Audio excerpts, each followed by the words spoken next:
Hey, welcome to Game Cult.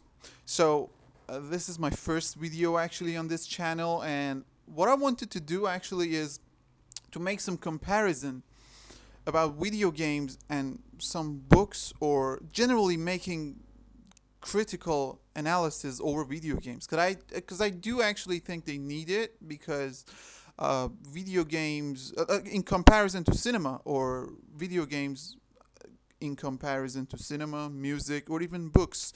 And I do believe that we do need some more deeply analytic, critical thinking and critical analysis over video games as a medium of entertainment and art. So I thought with myself that I would start with a video game like Dishonored, one of my favorite video games actually, and compare it with one of Shakespeare's plays, The Tempest, since I do believe they have some relations, and Dishonored, I believe, somehow is heavily influenced by video games, by Shakespeare's play. By the way, I do stumble a lot. I'm not a native speaker, and you'll get used to it if you're watching. Whoever are you? So basically, yeah, that's all. And let's get down to it to see how Dishonored is influenced by plays like Shakespeare's play The Tempest.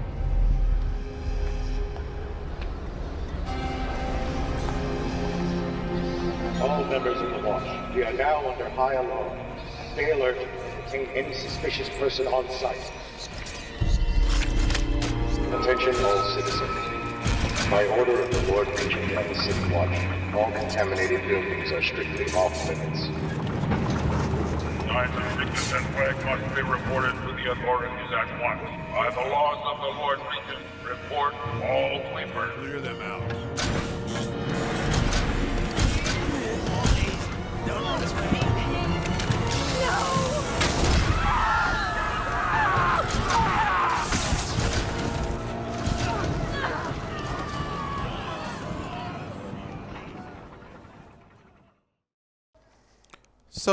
The story of Dishonored takes place in the city of Donwall, an industrial empire powered by whale oil but falling apart because of a deadly plague.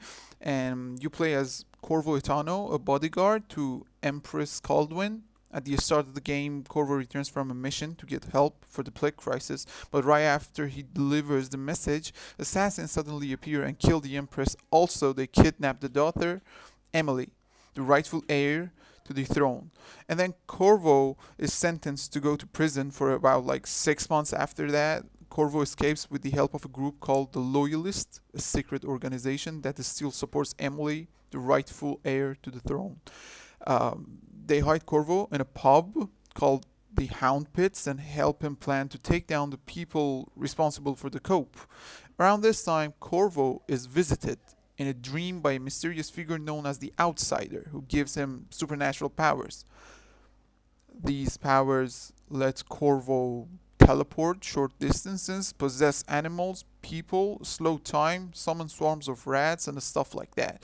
And from here, the game lets you choose how Corvo gets revenge. So basically, if you try to kill more people and just massacre, make just a mess in a city, there would be different endings for you the way you play and the many people you kill. So each target you take down brings you closer to the truth. Corvo kills or eliminates the main conspirators one by one, the corrupt aristocrats, generals, and finally the Lord Regent himself. But once the loyalists get what they want, some of them betray Corvo too, trying to take control of Emily for themselves. Corvo survives, rescues Emily, and faces the final choice, whether to take revenge, or those who betrayed him, or to show mercy. So actually, the game has 3 endings. One of them is if you just kill many people, the city falls deeper into chaos and Emily grows up in a darker, more violent world. Or if you spread lives and avoided unnecessary deaths, Donwall slowly recovers and Emily becomes a fair and hopeful ruler.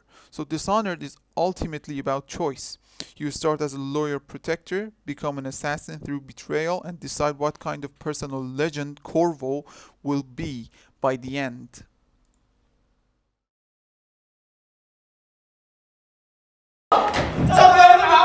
me! Mercy, mercy, this is a devil and no monster! I believe him. I have no lost move! Stefano! If thou beest, Stefano, speak to me and touch me, for I am Trinculo. So here we come to the second story, The Tempest. That is the revenge story of the Duke of Milan, Prospero, that was once betrayed by Antonio by stealing his dukedom and sending him and his daughter Miranda to die in the sea. Plucked up the pine and cedar. Graves at my command have waked their sleepers oped and led 'em forth by my so potent art.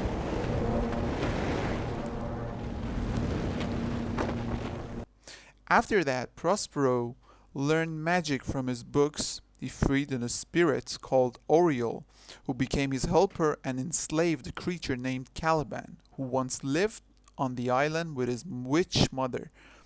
When the shipwreck happens, everyone ends up scattered across the island. Prospero uses his magic and Oriole's power to manipulate events. He actually makes a magical storm that wrecks the ship near the island that was carrying several important people, like Alonso, Ferdinand, his son. Alonso was actually the king of Italy, the Naples, and Sebastian. By the end, Prospero finally brings everyone together. He reveals his true identity, forgives his enemies, and promises to free Oriole.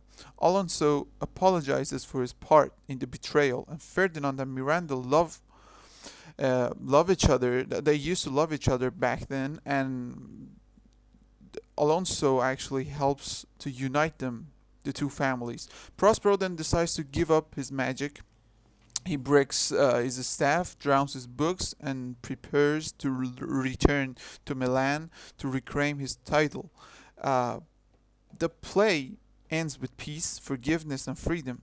Oriole is released, Caliban is left to rule the island, and Prospero's story comes full circle. So at its heart, The Tempest is a story about revenge, control, and forgiveness, about a man who has the power to punish but chooses the mercy instead. And then in dreaming, the clouds methought would open and show riches ready to drop upon me, that when I waked, I cried to dream again.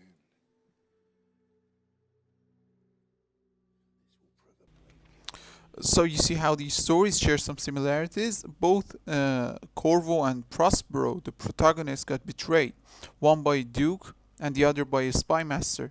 Both landed to an island to redeem and tried to reclaim their honor and place in the city.